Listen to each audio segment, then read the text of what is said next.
Ma'am, कल नीतीश जी जो बयान दिए हैं इस पर कितना महिला लोग का शर्मसार हुआ, क्या कहिएगा? देखिए, नीतीश कुमार जी अब मानसिक बीमार हो चुके हैं। उन्हें अब गद्दी पर बैठने का कोई अधिकार नहीं है, औचित्य नहीं है। नैतिकता के आधार पर उन्हें इस गद्दी को छोड़ देना चाहिए, यानी इस्तीफा देना चाहिए। उन्होंने जिस प्रकार से उच्च सदन और निम्न सदन में अपनी बातों को रखा है, ऐसा लगता है कि वो बहुत बड़ी मानसिक बीमारी से ग्रस्त है। उन्होंने बिहार ही नहीं भारत की महिलाओं को शर्मसार करने का काम किया है। और माफी मांगने से कुछ नहीं होता है। कहते बलात्कार करने के बाद आप माफी मांगे तो माफ कर दिया जाएगा क्या? वो उनके लिए बिहार की महिलाएं यही सजा मांगती है कि अपने गद्दी से उनको उस गद्दी पर बैठने का कोई अधिकार नहीं है, क्योंकि मुख्यमंत्री पद की एक गरिमा होती है, उस गरिमा को उन्होंने ध्वस्त कर दिया।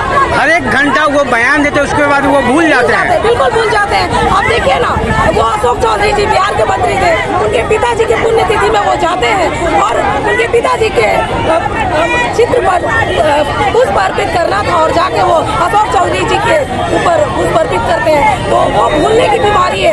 हर मीडिया भी जब सवाल पूछती है तो वो अपने मंत्री और अपने जो प्रधान सचिव होते हैं उनसे पूछते हैं कि भाई इसका जवाब क्या होगा, मुझे याद नहीं है, मैं भूल चुका हूँ। तो अब उस पद पर बने रहने का कोई औचित्य नहीं बनता। राज्य के सदन में ऐसी बातें हो, उस राज्य की सड़क पर महिला कैसे सुरक्षित है? खराब हो गया। बहुत बड़ा सवाल है और माफी से काम नहीं चलेगी, उनको इस्तीफा देना।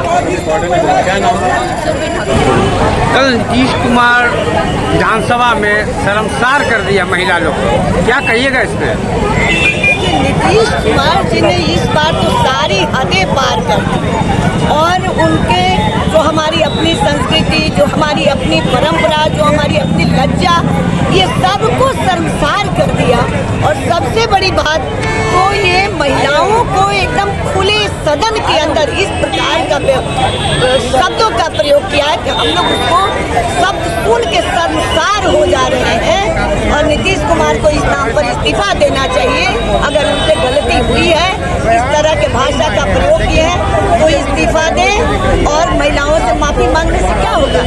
यहाँ आप बताइए, विदेशों में, देश में बिहार की क्या छवि है? हम लोग भारतीय जनता पार्टी या अन्य भी भारत के रहने वाले लोग हैं, सीता माता की धरती पर रहने वाले हम लोग हैं और उन्होंने महिलाओं को 50% बेइज्जत किया। और भरे समाज में हम जानते हैं कि हमारी शादियाँ होती हैं, हम बच्चा पैदा करते हैं, तो क्या हम इसको पब्लिकली बोलेंगे, उसको वर्णन करेंगे?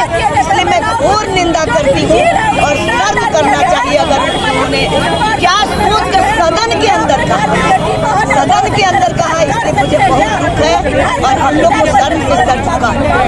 इसलिए आज हम लोग पुतला दहन करने आए हैं और आश्चर्य प्रकट कर रहे हैं क्या होगा भविष्य में। मैं तो यही कह रही हूँ कि लगता है कि नीतीश जी आरजेडी के साथ जाकर उनकी भी बुद्धि बदल गई।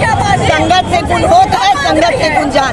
अब उन लोग के साथ करके ऐसे ही व्यवहार करेंगे जिससे हमारी माताएं बहनें सब दुखी होंगी और लोग हंस रहे हैं उन पर। हम लोग तो रो रहे हैं कि हमारा मुख्यमंत्री इस तरह की बात कर रहे हैं। इसलिए हम लोग आज पुतला दहन करने आए हैं। मुख्यमंत्री बिहार के संवैधानिक पद पर बैठा हुआ व्यक्ति इस प्रकार से जनसंख्या नियंत्रण का परिभाषा दे रहा था। हम तो आज तक समझे ही नहीं कि जनसंख्या नियंत्रण का परिभाषा ऐसे दिया जाता है। एक एक शब्द उन्होंने महिला को शर्मसार करने का बोला कि शादी के बाद क्या होता है, कैसे होता है, एक एक विषय बता दिया। तो मैं नीतीश कुमार को और तेजस्वी भी कह रहे हैं कि आज सेक्स का पढ़ाई होना चाहिए। अरे तो पढ़ तो सब लिया है।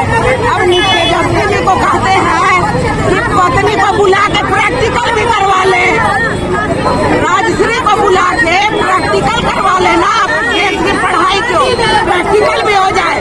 प्रैक्टिकल देखें नेता विजय चौधरी, संजय झा, जितने उनके नेता हैं वहाँ प्रैक्टिकल तेजस्वी करें जब पढ़ाई। तो ऐसे ही तमाम खबरों के लिए आप सभी बने रहिए हमारे साथ और देखते रहिए बिहार उज्जवल न्यूज। अब तक हमारे YouTube चैनल को सब्सक्राइब नहीं किया है तो जल्दी से सब्सक्राइब कर लीजिए। Facebook पेज को भी फॉलो कीजिए। वीडियो पसंद आए तो खूब लाइक कीजिए, शेयर कीजिए, कमेंट कीजिए। वीडियो देखने के लिए आप सभी का धन्यवाद।